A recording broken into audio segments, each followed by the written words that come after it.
Hi, everybody. Hello there. It's good to see you all again. For those who are not familiar with these faces, I'm Sabine K. Bergman. And I'm Savani Babu. We are the co-founders of Hidden Compass, and we're joined today by Megan Taylor Morrison, who's one of the journalists in our current issue. Yes. It's always great to sit down with our contributors, and I'm really excited to talk to Megan today to get to know her better because she wears many hats. Yes. So Megan Taylor Morrison is a best-selling author, also a semi-professional dancer, and a certified business coach. So you're busy. I'm so busy and I love it. Well, thanks for sitting down with us. It's great to chat.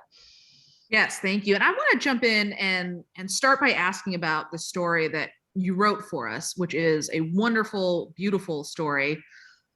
You're in it, you're writing about a culture that's different than yours. More specifically, you're writing from the perspective of a white Westerner going into a West African country and learning about and writing about traditional West African dance in Guinea. And so I'm curious as to, what were your concerns around this and how did you navigate that to make sure you handled it in the right way? I had so many concerns, and they originated when my best-selling book, Dance Adventures, that was a whole adventure in relearning how to write after taking off the lens of white privilege. And we hired a diversity consultant for that. We had mentors come in and read all the stories. And what I realized as we were editing the book was that there were so many things that I missed that I'd always taken for granted. And for a while, it made me scared to write anything about Africa. And I still sometimes question how much I should be writing about West Africa. And it was one of the most impactful experiences of my life. And so it's a story that is very close to my heart that I really want to tell. The ways that we handled it in this situation were by having people read it, I had a lot of conversations saying, like, we need to have people read the story before we publish it. Every little piece, like there's things we're taking for granted. Take that word out, take that word out. So it was just going through things with a fine-tooth comb with the help of people that don't have these biases and these blindnesses. Yeah. I think that conversation is so critical in giving us all an awareness as a writer, as a publisher, of what we're putting out there in the world. And also, I'm glad that you felt empowered to write about these kinds of subjects again, but with that more sensitive, open perspective and lens. I want to know about, just in general, everything that you do. So you have a degree in journalism from Northwestern, right? Yep, Northwestern. I'm such a proud Northwestern grad. It is the best journalism program, by the way. Ooh, all right. Well, we can have some debate on that later. I'm sure it's fantastic. It definitely is. You have this degree. You also are a semi-professional dancer. You also teach dance. How often do you get to combine journalism and dance? Is that something that happens often? And was that always a goal of yours to do? Was it always a goal? I feel like it was inevitable. I don't feel like it was ever a goal. I just feel like it was inevitable. And, now I write about dance because I have to. I'm called to. It's what comes out of me. And journalism, I pursue projects that allow me to express that part of myself.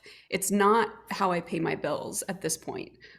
So I feel very lucky and very fortunate that I can look for projects that really inspire me and work with teams that inspire me. Like, your team is amazing. From having edited a book and then been edited, I was like, oh my God, it's so nice to be on this side, but I know how much they're working.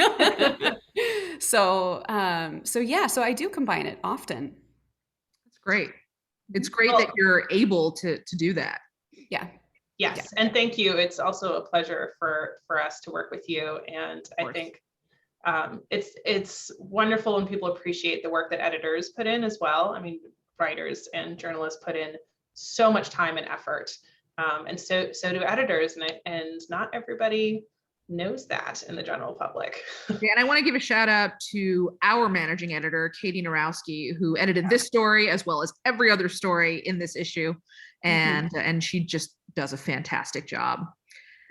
I want to ask actually a more general question. We get some really interesting folks that write for us, and they often have, book recommendations and other interests that are fascinating to us that we might not find otherwise. So I want to ask, what was the last book, article, or podcast that you recommended to someone?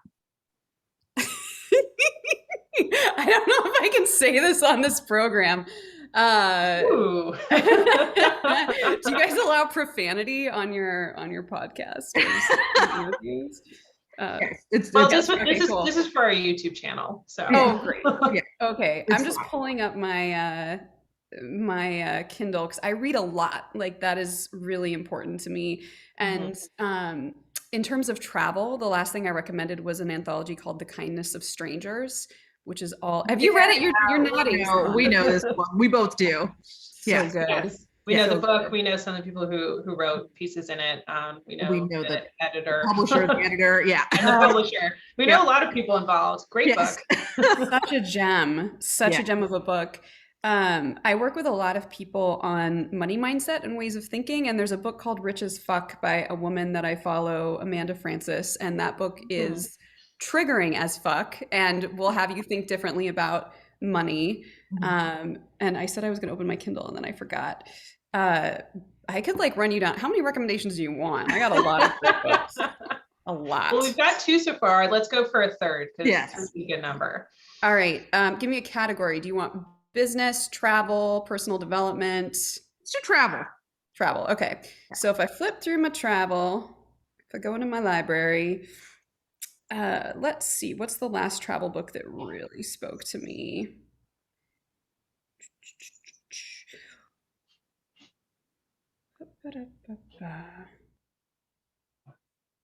Nope, can't recommend that one. We have self-editing, ladies and gentlemen. Exactly. It is the process we all go through. Yeah, that's right. So it depends on where you're traveling. Right before I went, I led my first retreat in the Dominican Republic. We read a book called What About Your Saucepans, which is super niche. And again, you're nodding. Savani, are you just No, I don't know this one. Okay. Well, it's a great book by a woman that moved to the Dominican Republic and married a Dominican man about Dominican culture. And her story is a bit extreme. So I will name that. It's not, I lived there for almost 3 years. It's not the experience I had, but there's some really beautiful parts of Dominican culture that I think she captures beautifully. So it's a fun read, especially if you're headed to the DR. I'm going to put that down on my list because I haven't read that book and I lived in the DR myself for more than 3 years. So it sounds like something I should put there. Yeah, tú sabes. Anyway, Megan, so actually for people who are watching, Megan, you know that every article we publish alongside a fundraising campaign. Many people watching this already know this, but if you don't know, we're the first media company in the world to do this. We publish stories and we publish fundraising campaigns. We split the proceeds of those campaigns 50-50 with every storyteller on top of a base article pay. And we do this because we want to honor the partnership between us and the journalist or storyteller and the people who read and appreciate these stories. So we're a couple weeks into the campaigns now, and I see that some contributions are coming in. Megan, do you have anything that you would like to say to the people who have already supported your campaign? Oh, that's such a nice question. Thank you, first of all. And, a trip to Guinea is in my very near future. I've got something on the calendar now. So it is my great pleasure to receive the money that you're offering me and release it back into the hands of people there. And so I will think about this campaign and these donors when I go to Guinea. That's wonderful. It is wonderful. I do want to ask one last question as we're signing out, which is, you dance, you write, you do all sorts of stuff, you get to travel. What's your favorite part of what you do?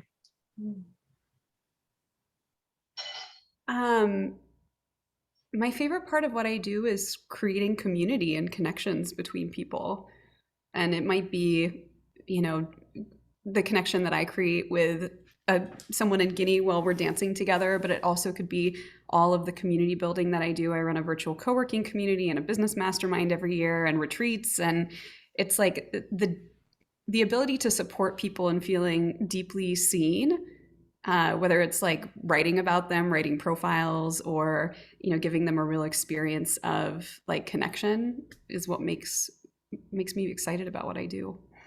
That's great. And that is, I think, something we can all get behind. And so yeah, I'll jump in here and say that my favorite thing about what we do is working with incredible storytellers and journalists and getting to talk to them. So thank you, Megan, for sitting down with us and being my favorite part about what we do. Definitely. And to the folks who are watching, thank you for your time. Thank you for joining us. Thank you for supporting what our journalists do and the stories that they bring into the world. Contribute to the campaigns. Check out the story. We'll link to everything in the notes to this video. But with that, we'll see you all next week. Thank you so much, Megan. You're welcome.